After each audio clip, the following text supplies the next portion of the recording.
The New York City courtroom, which is holding the Trump civil fraud trial, erupted into laughter thanks to Trump's attorney, Christopher Kise. Now, on Friday, Kise had continued with the claim that the law clerk for the judge was biased against Donald Trump. That's right. On Thursday, he drew the ire of Judge Arthur Engoron as he expressed his displeasure about a note being passed from the court clerk to the judge as an objection was being made.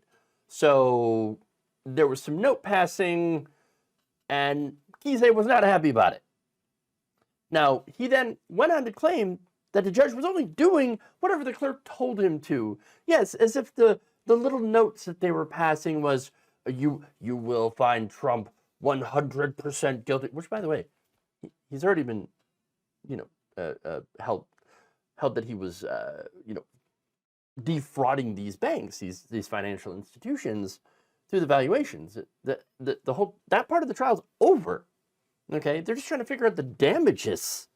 But nonetheless, that earned Kise a pretty strong rebuke from the judge, even, having to bang his hands on the table, right?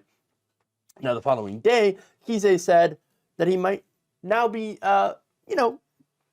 going towards a mistrial. That's right, trying to get a mistrial of the case, and cited a report which accused the New York City law clerk of bias. So, bias against Trump. Now, of course, you don't want bias one way or the other. Obviously, in a court of law, justice is supposed to be blind, and, in the fact that we treat both sides equally, we don't put favor towards one side or the other, we favor the facts, right? That said, I already told you there's already been a judgment in this. Engoron has already issued a partial ruling that Trump, his family, and his business empire did engage in fraud when they inflated the assets in order to get favorable loan terms, cheating companies, banks, out of millions, hundreds of millions of dollars in potential interest. So this trial is supposed to be about how much in damages the Trumps owe, and if they should lose their ability to do business in New York. So their certification is on the line. This has been described as a corporate death sentence, if you will. The only way that a corporation can actually truly die, at least in the state of New York. Now, that said, Trump's defense, they're playing a completely different game. Okay, what they're trying to do is that they're trying to, since they can't argue on the merits, they can't argue on the facts, they're going to make the argument that this is a political trial. This is a witch hunt. This is unfair, bias against us, political hatchet job, all meant to shut us down. On the direction of, who knows, Joe Biden, George Soros, that kind of thing. Okay?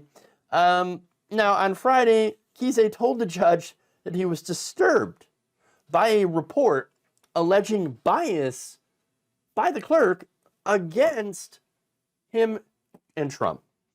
In fact, he said, quote, I think the defense will have to give serious consideration to seeking a mistrial. Now, this is the same law clerk, by the way, who's already been subject to attacks by Trump and right-wing figures. That's actually led to 2 gag orders and a $15,000 fine levied onto Trump.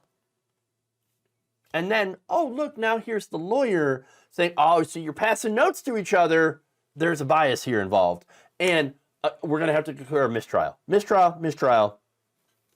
So Engoron was not thrilled with this again, and responded by saying, this is not information, referring to the report. It's an allegation. And then when asked, not by the judge, but by an attorney for New York, where they got the information from. Here's what Kise responded with, quote, well, I'm not the internet person. I want to say it is on Breitbart, maybe? It's on a news outlet. Oh, well, if it's on Breitbart, then it's not really on a news outlet now, is it? Okay.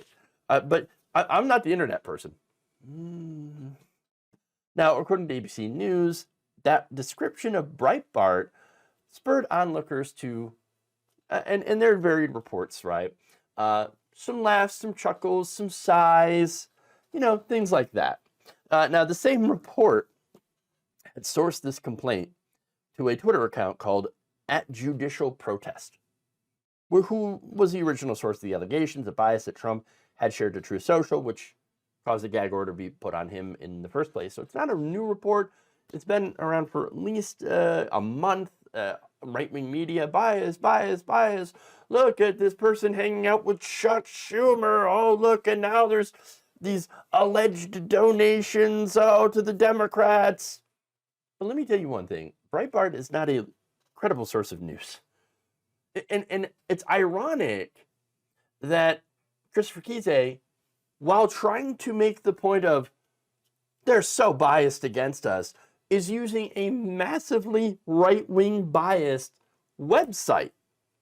The only place that's really reporting that, well, Washington Examiner, I think, might have had a report on it as well, way back.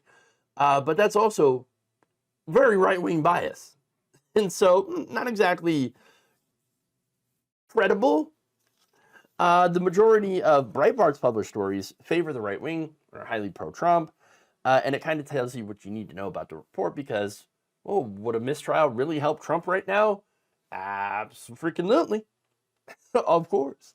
By the way, he's saying that he's not an internet person. No, I'm not an internet person. I'm not an internet person. But you're citing very specific right-wing internet outlet. As far as I know, Breitbart is not in print. So it's pretty internet. Okay. They're not really on television either. So very, very online. Now, that said, it's not as obscure as going to like 4chan or Gateway Pundit. But still, pretty internet. Strange for you to say that. And stranger still to actually use that as and claim that as a credible source to cite. Not a good look for Kise, but it's a desperate one, in my opinion. Look, this trial seems to be going quite badly for the Trumps, and the big guy hasn't even been on the stand yet. And so, Don Jr. And Eric, their testimony was pretty disastrous, making them, at the very least, look incredibly incompetent, and showing that they really don't know anything about the business that they were trustees of, or more likely that they were just lying about their roles and lying about how much they actually knew about these valuations. But that said, based on the factual information, it looks pretty bad. But hey, if you read Breitbart, you'll never know that.